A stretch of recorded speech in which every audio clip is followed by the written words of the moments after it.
अस्सलाम वालेकुम स्टूडेंट्स। आज के इस लेक्चर में हम एक्सरसाइज 2.8 सॉल्व करेंगे और उससे पहले हम देखेंगे कि प्रॉपर्टीज ऑफ बाइनरी ऑपरेशंस क्या होती हैं और फिर ग्रुप और उसकी जो सब टाइप्स हैं जैसे ग्रुपॉइड हो गया या मोनोइड या सेमी ग्रुप वगैरह, ये सारी चीज़ें क्या होती हैं। तो आज के लेक्चर में हम ये सारी चीज़ें डिस्कस करेंगे। तो आइए सबसे पहले देखते हैं कि प्रॉपर्टीज़ ऑफ बाइनरी ऑपरेशंस कौन कौन सी प्रॉपर्टीज़ हैं। तो प्रॉपर्टीज ऑफ बाइनरी ऑपरेशन जो है उसमें आप सपोज कर लें एक सेट है एस जो नॉन एम्प्टी सेट है और उसके ऊपर कोई बाइनरी ऑपरेशन जिसको हम स्टैरिक का नाम देंगे। ठीक है, एस एक नॉन एम्प्टी सेट जबकि स्टैरिक एक ऑपरेशन है। तो उसके अंदर जो प्रॉपर्टीज हैं आइए हम उनको वन बाय वन डिस्कस करते हैं। Let S be a non empty set and asterisk a binary operation on it, then it closure property का मतलब ये हो जाएगा। फॉर एग्जांपल मैं सेट एस में से कोई से भी दो एलिमेंट उठा लूँ, मैं उन पर स्टैरिक अप्लाई करूँ ए स्टैरिक बी, तो ये किसके इक्वल होने चाहिए, जो भी आंसर रहेगा वो अगेंस्ट सेट एस का ही एलिमेंट होना चाहिए for all a b belongs to the set S. तो ये सेट कहलाएगा क्लोज्ड, यानी कि सेट एस में से अगर मैं एलिमेंट्स उठाऊं उनके ऊपर मैं स्टैरिक अप्लाई करूं। स्टैरिक का मतलब बाइनरी ऑपरेशन है जो कि प्लस भी हो सकता है, मल्टीप्लाई भी हो सकता है। ठीक है, उसके अलावा भी कोई और ऑपरेशन हो सकता है।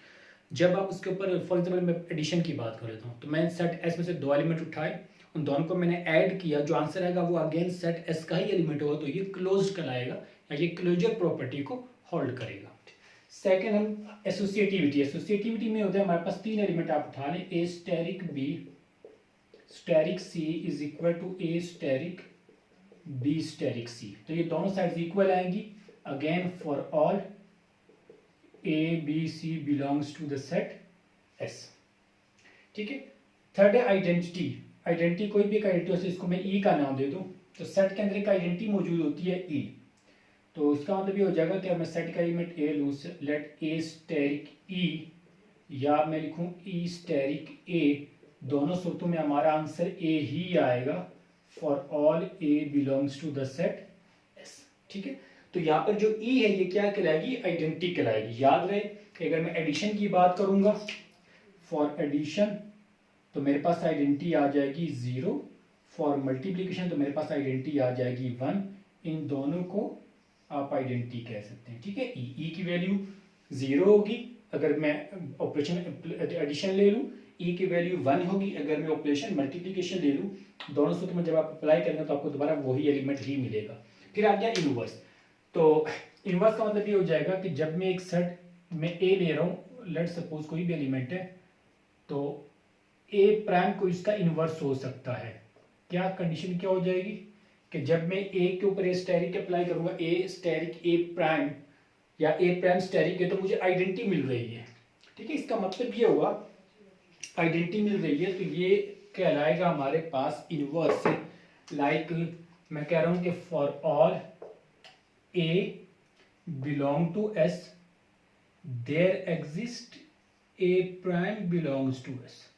तो उसी सेट में एक अगर ए को एक एलिमेंट है सेट एस का, तो ए प्राइम भी होगा जो उसका इनवर्स होगा। इनवर्स जब इनके दोनों पे जब हम स्टैरिक अप्लाई करेंगे, बाइनरी ऑपरेशन अप्लाई करेंगे, तो हमें क्या मिलेगी, आइडेंटिटी मिलेगी। ठीक है, इसके एग्जांपल देख लें। जैसे अगर मैं एडिशन की बात करूं, फॉर एग्जांपल सेट ए में मेरे पास एलिमेंट्स मौजूद हैं, ये सेट एस जो है, सॉरी सेट एस को अगर मैं ले लूँ, फॉर एग्जांपल सेट जो एस है वो सेट ऑफ होल नंबर्स है। ठीक है, फॉर एग्जांपल होल नंबर्स है, तो होल नंबर्स के अंदर देखें अगर मैं 1 ले रहा हूं तो मेरे पास यहाँ पर कोई एक और एलिमेंट होना चाहिए, जब मैं उस पर प्लस करूँ तो मेरे पास आइडेंटिटी 0 आ जाए। तो 1 में मेरे पास -1 होना चाहिए, तो अगर मैं -1 करूँ तो 0 है, जबकि होल नंबर्स में -1 नहीं होता। तो जो सेट ऑफ होल नंबर्स है वो उसमें इनवर्स एग्जिस्ट नहीं करता। ठीक है, अकॉर्डिंग टू या फॉर एडिशन। ठीक हो गया। तो अब मान जरा नेक्स्ट प्रॉपर्टी जो कि होती है कम्यूटेटिविटी।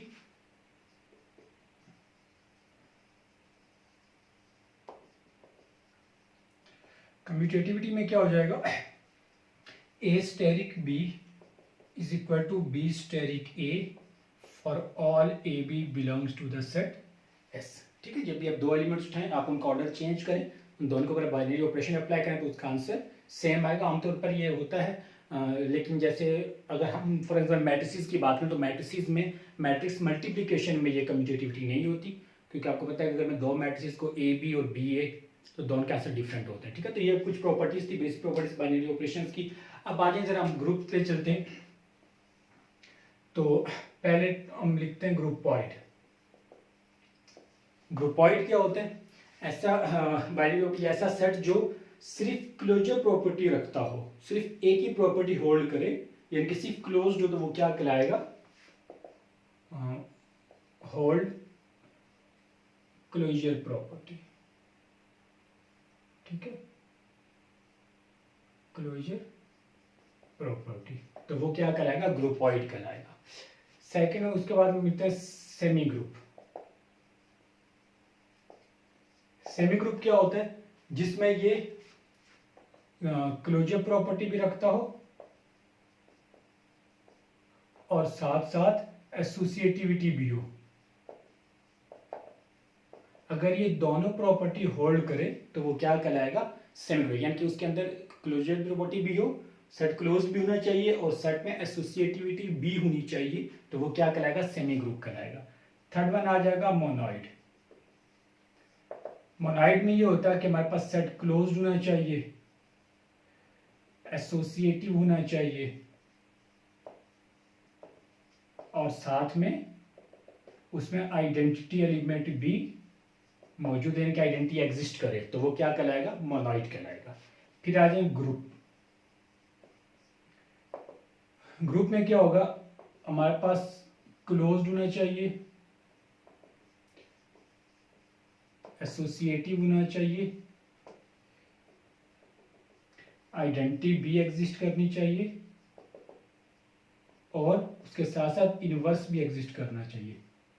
यानी कि जब चारों प्रॉपर्टी होल्ड करेगा तो वो क्या कहलाएगा? ग्रुप कहलाएगा। और पांचवा आ जाएगा एबिलियन ग्रुप।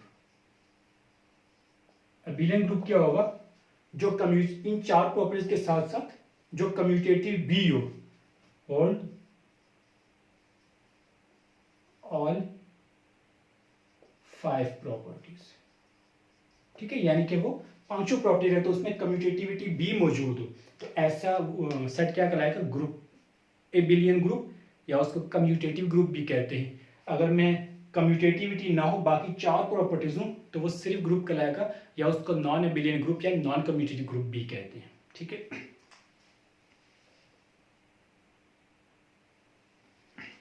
ओके, तो अभी एक लॉ हमारे पास रिवर्सल लॉ ऑफ इनवर्स कहलाता है ये, ठीक है, एक थ्योरम है ये। तो हम इसको प्रूव करते हैं। जो भी क्या होता है, if a b belongs to the set G, जी कोई भी एक सेट है, उसके हम दो एलिमेंट्स उठा लें, then show that a b inverse is equal to b inverse a inverse, ये हमने प्रूव करना है। तो आइए स्टार्ट लेते हैं इसका। तो मैं इसका स्टार्ट ले रहा हूं। लेट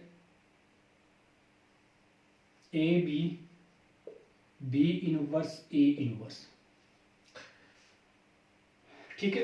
असल में इसका इनवर्स ये होगा, तो मैंने विदाउट इनवर्स ये वैल्यू इसके साथ लिख दी, मुझे प्रूव करने के लिए दोनों एक दूसरे के इनवर्स हैं, ठीक है।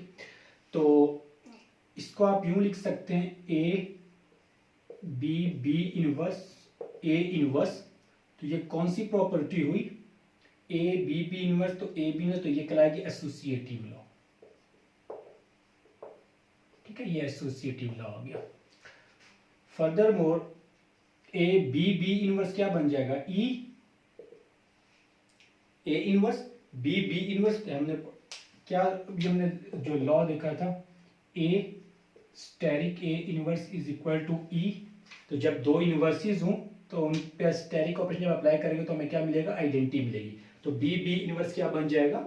ई बन जाएगा, ठीक है। इसके आगे आप लिख सकते हैं इनवर्स लॉ, ठीक है, ये इनवर्स है, या मैंने चला उसका आगे हवाला दे दे, तो आप वर्डिंग में नाम भी लिखना तो ठीक है। अब ये ए ई मेरे पास दोबारा से क्या हो जाएगा? ए ई आ जाएगा ए इनवर्स, ठीक है। इसके आगे आप इसे लिख दें ए स्टेरिक ई, तो ये किसके इक्वल होता है?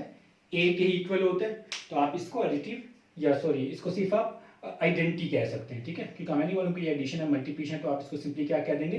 आइडेंटिटी है, तो ई आइडेंटिटी एलिमेंट है। तो जब ए पे अब स्टेरिक ई अप्लाई होगा तो ए ई मेरे पास ए ही रहेगा। फिर से दोबारा से ए इनवर्स, तो अगेन क्या बन जाएगा ई, तो इसकी रीजन सेम यही है, a asterisk a prime is equal to a. तो दो इनवर्सिस है, तो दोनों पर जब स्टेरिक अप्लाई करेंगे, बाइनरी ऑपरेशन अप्लाई करेंगे, तो हमें क्या मिलेगा, आइडेंटिटी मिलेगी। अब देखिए जब इन दोनों को मल्टीप्लाई किया, जब ऐड किया, जो भी आप वट हमें उससे गर्ज नहीं कि क्या चीज़ है, ये दोनों इन दोनों का हमारे पास जो इनके ऊपर बाइनरी ऑपरेशन अप्लाई करेंगे तो हमें क्या मिल रहा है, आइडेंटिटी मिल रही है। इससे हमें एक चीज शो हो रही है कि ए बी और बी इनवर्स ए इनवर्स ये दोनों एक दूसरे के मल्टीप्लिकेटिव इनवर्स हैं, जब भी तो हमें क्या मिला, आइडेंटिटी मिली ना। ठीक है, आप अगर कंफ्यूजन तो आप स्टार्ट को यहाँ से भी ले सकते, इसको आप यहाँ पे ब्रैकेट लगा लें, तो अब ये वो एसोसिएटिविटी आपको ज़्यादा क्लियर हो जाएगा। आप चलिए इसको दूसरी साइड से भी प्रूव कर सकते हैं। मैं इसके दूसरी साइड ले रहा हूँ, यानी कि इसको पहले लिख के इसको बाद में, तो वो हो जाएगा हमारे पास, या मैं यहीं से स्टार्ट कर देता हूँ।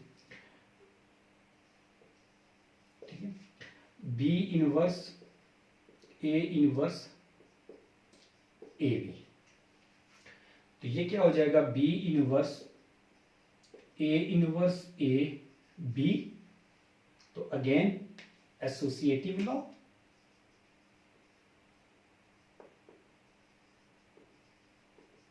ठीक हो गया। और बी इनवर्स ए कितना हो जाएगा, सिंपली बी ई, इसके आगे रीजन आप ये लिखेंगे। फिर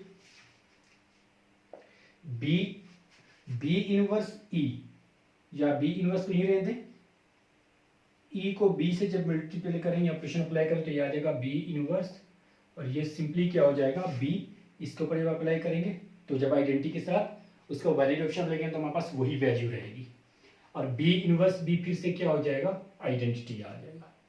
तो ये b inverse a b is equal to e, ये देखें दोबारा से हमारे पास उसी तरह से आ गया। ये दोनों इक्वेशन हमें क्या बताती है कि ए बी और बी इनवर्स ए इनवर्स ये दोनों एक दूसरे के इनवर्सिस हैं। तो मैं इसको 1 का नाम दूं, इसको 2 का नाम देता हूं।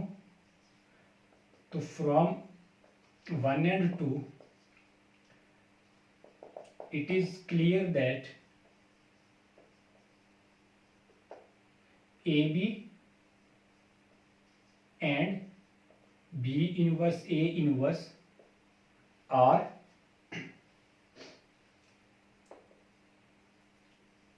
inverse of each other, that is a b का अगर मैं इनवर्स लूं तो ये क्या हो जाएगा, बी इनवर्स ए इनवर्स हो जाएगा। ठीक है, ये हमने प्रूफ करना था।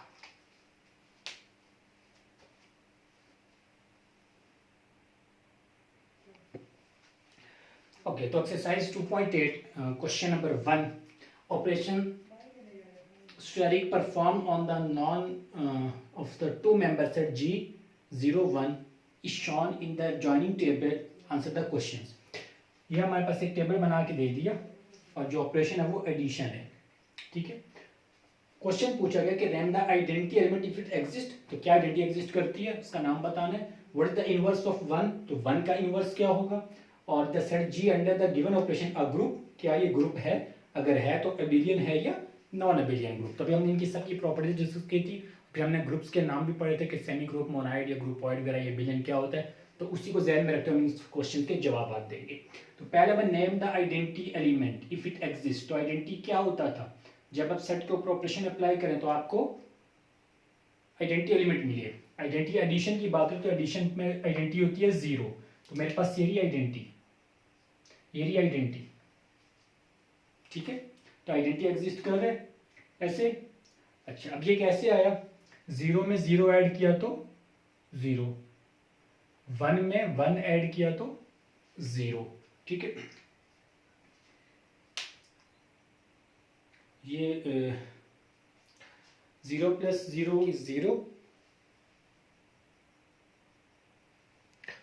तो हमारे आइडेंटिटी को कैसे कह सकते हैं, यहाँ पे देखिए एक पॉइंट जरा, 0 आइडेंटिटी है तो कैसे हम उसमें कुछ भी ऐड करूँ। मैं 0 में 1 ऐड करूँ तो मेरे पास 1 आना चाहिए, मैं 0 में 2 ऐड करूँ तो मेरे पास 2 आना चाहिए, मैं 0 में x ऐड करूँ तो मेरे पास x आना चाहिए। तो ये जो 0 फिर ये क्या कराएगा, आइडेंटिकल आएगा। ठीक है, तो इसी तरह अगर आप यहाँ पर देखें तो इस जीरो में हमने जीरो ऐड किया तो क्या मिला, जीरो। जीरो में वन ऐड किया तो वन। तो इसका मतलब ये होगा since zero plus zero is equal to zero, zero plus one is equal to one. तो देखिए ये जो जीरो है ये ऐड करने पर इन नंबर्स पे कोई फर्क नहीं पड़ रहा है। इसका मतलब ये जो जीरो है ये क्या कहलाएगा, आइडेंटिटी कहलाएगा। तो this implies that zero is the identity element. ठीक है, तो ये था हमारे पास element. Second, what is the inverse of one. One का इनवर्स क्या होगा, इनवर्स क्या होता था, जब आप उसके ऊपर ऑपरेशन अप्लाई करें दो नंबर्स पे तो आपको आइडेंटिटी मिल जाए। जैसे अगर मैं ए के ऊपर ऑपरेशन अप्लाई करूं ए प्राइम तो मुझे आइडेंटिटी मिल जाए, तो ये दोनों दूसरे क्या कहलाएंगे, इनवर्स कहलाएंगे। अगर मैं टू में -2 ऐड करूं तो मुझे पास आइडेंटिटी आएगी, तो ये टू और -2 एक दूसरे के इनवर्स हुए, एडिटिव इनवर्स। तो यहाँ पर देखो मुझे आइडेंटिटी है जीरो, तो कैसे मिली, जीरो में जीरो ऐड किया तो zero plus zero is equal to zero. फिर आइडेंटिटी कैसे मिली, वन में वन ऐड किया तो one plus one is equal to zero. तो जब मैंने वन में वन ऐड किया तो मुझे क्या मिल गया, आइडेंटिटी। तो इसका मतलब वन का इनवर्स क्या हो जाएगा, वन हो जाएगा। ठीक है, तो वन इनवर्स इज वन, तो ये इनवर्स आ जाएगा। ठीक है, हमसे वन का इनवर्स मांगा गया था, जीरो का नहीं मांगा था, वो मैंने समझाने के लिए बता दिया। तो वन का इनवर्स क्या होगा, वन ही होगा, क्योंकि जब वन में वन ऐड किया तो क्या मिला, आइडेंटिटी। तो इसका मतलब वन का इनवर्स क्या हो जाएगा, वन हो जाएगा। थर्ड है, is the set G under the given operation a group, abelian और नॉन एबिलियन। तो ये ग्रुप है या नहीं है, तो ग्रुप के लिए उसने मान लो मेरे पास चार प्रॉपर्टीज को वो सेटिस्फाई करना चाहिए। पहली बात ये क्लोज्ड होना चाहिए, तो ऑब्वियस सी बात है ये क्लोज्ड है। देखें 0 1 1 0 तो सेट के एलिमेंट्स हैं सारे, टेबल से बाहर कुछ नहीं है, तो इसका मतलब ये क्लोज्ड है। सेकंड, एसोसिएटिव होना चाहिए, तो एडिशन है, नंबर्स में हमेशा ये एसोसिएटिव होता है, यस ये एसोसिएटिव भी है। थर्ड, ये आइडेंटिटी भी रखता है, और चौथा इसके अंदर इनवर्स भी मौजूद है। चारों प्रॉपर्टीज, तो इसका मतलब कि ये ग्रुप है। उस पर पांचवी प्रॉपर्टीज देखें। कम्यूटेटिविटी में क्या कहें, मैंने आपको पिछले लेक्चर में हमने सीखा था कि जो प्रिंसिपल डायगोनल आप इसको मार्क कर लें, इसके दोनों तरफ सिमेट्रिक होनी चाहिए। देखिए जरा 0 1 0 1 1 1 तो ये सिमेट्रिक है। अगर आप रोज और कॉलम्स को इंटरचेंज कर दें तो जो टेबल है वो सेम रहेगा, तो इसका मतलब ये कम्यूटेटिव भी रखता है। तो पांचों प्रॉपर्टी रखता है, तो लिहाजा ये क्या कहलाएगा, एबिलियन ग्रुप कहलाएगा। तो आप इसको लिख सकते हैं, it is clear from table, yes इसका आंसर मैं यहां पे लिख रहा हूं, it is clear from table that element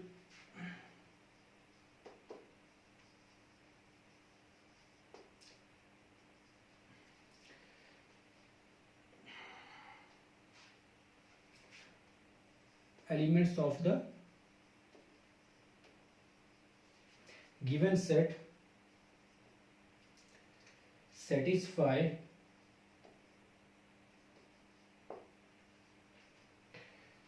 closure law,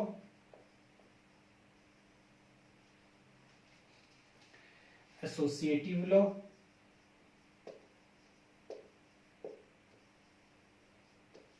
ठीक है, also identity law,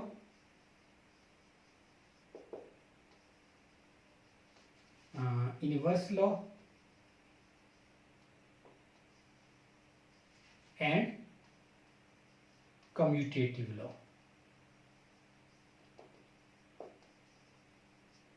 ठीक है, 10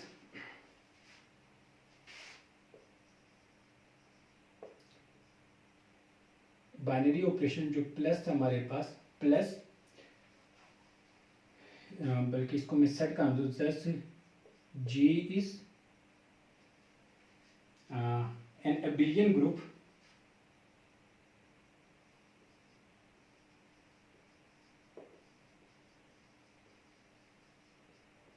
जी is an abelian group under given operation, जो कि क्या था, प्लस था।